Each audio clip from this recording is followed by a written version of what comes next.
Hello friend, তো আজ ছিল আমার বিয়ের দিন সকালবেলা, আর এই ছিল আমাদের প্যান্ডেলের অবস্থা। এখানে অনেক কাজ বাকি ছিল, আর আমি সকাল সকাল আলতা পরে গায়ে হলুদের রেডি হয়ে গেছিলাম, কোনো মেকআপ করিনি।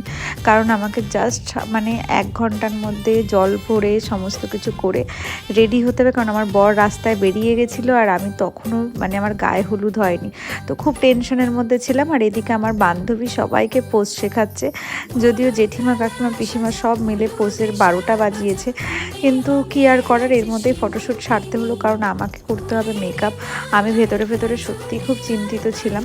আর সবথেকে বেশি খারাপ লাগছিলো, আমি যেগুলো ভেবে রেখেছিলাম যে ট্রানজিশন ভিডিওগুলো করব, সেগুলো কিছুই পুরোপুরিভাবে শেষ করতে পারিনি। আর এদিকে গায়ে হলুদের পর্ব শুরু হয়ে গেছে, অবশেষে ভাইকে আর বাবাকে পেয়েছিলাম।